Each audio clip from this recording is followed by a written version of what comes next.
here. What's up, everybody? It's your favorite Stockholm Syndrome's favorite nerd, and today we are looking at the SH Figuarts Suicide Squad Harley Quinn, which is their first release of their DC Movieverse figures. So I'm pretty excited to take a look at it. I love DC, even though I have mixed feelings about their cinematic universe. I love DC Comics, I love DC characters, so I'm anxious to take a look at her. But before we do, let's take a look at the accessories. So she comes with a ton of hands, including a trigger finger hand, which you can see here, and it's really, it's cool. Like, the ring is painted, the gun is painted with all those little gold details. Looks really good, including love written on there, and just tons of attention to detail. She holds it like a champ, and it fits in a holster on her jacket. And you just put it there. I don't know if you can see, it's pretty dark in the holster, but right in there. She also comes with a bat, which is really well done. Has "Good Night" written really sharp on there. It has an airbrush blast, it looks like to me, on the center of the bat for highlight. And then down at the bottom you have this design painted on there. And then the bat is painted as well. It's a tight fit to go into the hand. As you can see, some of the red paint came off on the wrap on the bat. And the bat does come in two pieces in order to insert the bat onto the hand and then her to hold it. She comes with this hand to hold it,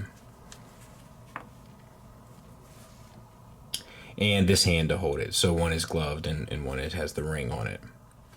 And then she comes with two posing hands, one for each side, one with the ring on it with the flesh tones. You can see the flesh tones has like a subtle shading on the tips of all the fingers. That looks really good. I hope you can see that. And then the other hand, all like the glove details are done, which we'll take a closer look at here in a second. And then she comes with two alternate faces, kind of a smile and then more of a straight face. And they included that the ponytails, which do swivel, they included those on each piece, which I do appreciate, because the turtles, although I love the turtles, they didn't put the little piece in the back on each. You had to swap them out, so I'm glad you didn't have to swap out the ponytails here. And they're painted beautifully, little subtle changes in the eyes, to make them emote and so forth, one for the smiling face and one for the more straight face. Like, they use that digital painting technique, which looks a little fuzzy when you get up close, but from a distance it looks fine. And it's beautiful head sculpts, nice shading in the hair from the turquoise to the blonde, and then the rose kind of to the blonde, and then the tattoos on the face and the eyeshadow and everything. Like, it's all extremely well done. And now we'll take a look at her. So this is the other head sculpt with the big smile. Once again, nailed the face sculpt. It's just spot on the money. Looks so much like her, it's almost weird. And then the same detailings both on the ponytail, and they do, swivel around. You can have her hanging upside down if you want. Cool stuff. I dig it. And then we'll move them to the back. So the head, I'm not even sure because it's hard to see. Okay, so double ball peg from the head to the neck, and then the neck might be a single ball peg. And then we have the pudding necklace, which is floating around the neck, and it's engraved and so forth, which you can't see because it's not focused, which is engraved. And then the shirt is painted. The red is painted. The white, I think, is the base. The black is painted. The little gold details are painted. It's so much. Like, the daddy's little monster is painted. Feels like a double ball peg. Yep, it is, from the chest to the abdomen. Stuff like that always makes me nervous, but I'm happy when it happens so that I can actually show you. And then it feels like a single, actually it might be a double from the abdomen into the pelvis, and that joint is way up here. Or actually, this ball peg might just travel the whole, no, it's way down in the pelvis. So that's pretty phenomenal. Actually, or is it? No, it's not. It's all on this piece. So the ball peg is just traveling through the whole unit, and this shirt piece is a separate piece on top. So this piece can, okay, good. It's brilliant. It's extremely well done. The jacket is a soft floating piece which sits over top. You have the zippers, which are painted gold, and then I can't tell what the base is. Probably red, and the blue is probably painted on, would be my guess. And then all that stuff is painted gold on the back and looks really good. Property of Joker, established since forever. What is this? Puddin'. Something I can't see. Puddin' freaky. So all that stuff is all painted on. It looks great. You have the holster, as we saw before, that's clipped into the inside of the jacket. And then the arms,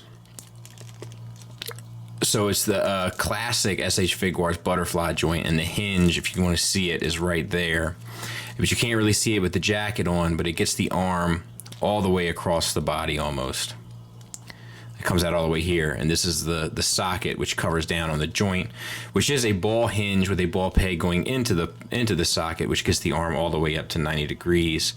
No bicep swivel, but it does swivel around the shoulder, so ultimately that'll work.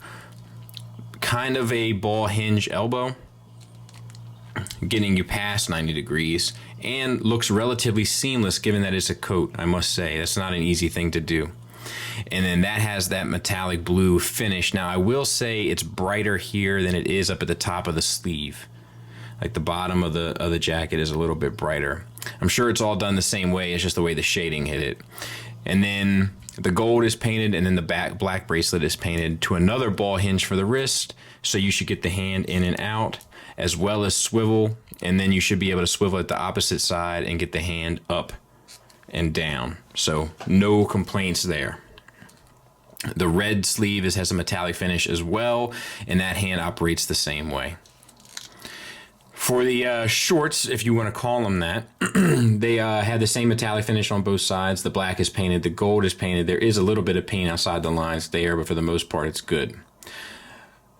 Backside is sculpted accurately, let's say. For the hips themselves, they're T-jointed ball joints. They do not drop down, but because of the pelvis shape, it shouldn't bother you too much. You get the legs out to here, but it does totally... Well, yeah, it pretty much destroys the sculpt, let's say. You can probably fake it for a picture or something. For the most part, you're going to be limited to about there. And that's not hateful. Same for the other side. And then, let's see, this way you're limited to about there. So for the full range, it's about that, which isn't terrible.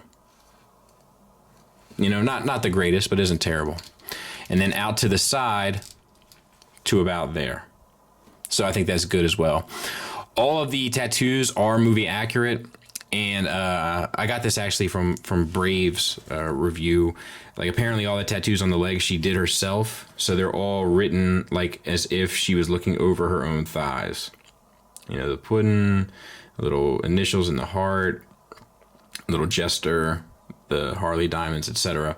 The fishnet paint job is interesting. It's like, it almost looks like it was dry brush with a darker color, which I guess is the best way to do it, but I'm not sure if that really worked.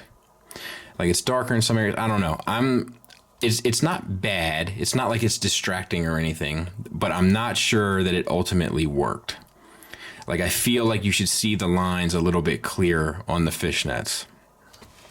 You do get the thigh swivel, albeit limited, at the hips. You get the knee, which gets you past 90 degrees on a single hinge, which, given the sculpt, looks pretty good. You get the boots, which are completely accurate to include the flesh in between the two sides of the boot. And the black is painted. Now, the painting on the boots is a little dodgy at places. Up here at the top, for instance, on mine, which isn't in focus again, and then down at the bottom and stuff, right there, it gets a little sketchy, but it's not terrible. It's just not as good as I would have expected from them. For the ankle articulation, it is a disc hinge, or ball hinge rather, so you get the foot ankle tilt up to there, back to there, which isn't really much of anything, and that's okay. You get the swivel, which is a new thing I'm kind of checking for because I'm kind of liking. And then if you manipulate the ball hinge and rotate the foot around it, you get the rocker. So all that works really well. So all in all, it's really, there's not too much to complain about. There's a size comparison with Mafex's Batman from Batman vs. Superman. If you were thinking about trying to combine the lines in order to make the scale work, I don't think it's hateful. I do think it's a little off, but I think that ultimately different shelves, it's a small enough size difference where you wouldn't notice. final thoughts wise for the negatives, there's a lot of paint work required for this figure. As a result, the paint work is a little dodgier than we're used to seeing with SH Figuarts because it requires a lot more paint than what SH Figuarts is used to having to apply. I feel like I could have used some more posing hands. I know we got plenty of hands. I just feel like I could have used some more like gesture hands. Like I love that type of stuff. We got like the relaxed hands and those like waving hands that I'm using right there. Just very, very similar. And the just be warned, the pegs for the hands are quite small. And you just want to be careful when you're using this. If you're having any sort of resistance, just heat it up for a second in some hot water or with a blow dryer, and then give it a whirl. But outside of that, those are really my only negatives. This thing is great. Most of the paint is applied extremely well, and there's a ton of it. The head sculpts are freakishly on point. The paint for the face is even more so on point, especially from a distance. It's weird. It's unnerving. It's great. I love the sculpts. I love the materials. I love like the gun and the bat and all that kind of stuff. Like she's gonna look sharp on a shelf. If you're a Harley fan, I definitely recommend you pick her up. If you're a comic book fan, I definitely recommend you pick her up. If you're a Suicide Squad fan, I definitely recommend you pick her up. And if you're a DC fan, I definitely recommend you pick her. And if you're just a cool figure fan, grab her. I can't think of any reason to deter you from getting this. It's $60. It's a very, very decent price for what you're getting here. Thanks for listening. Thanks for watching. Until next time, take care.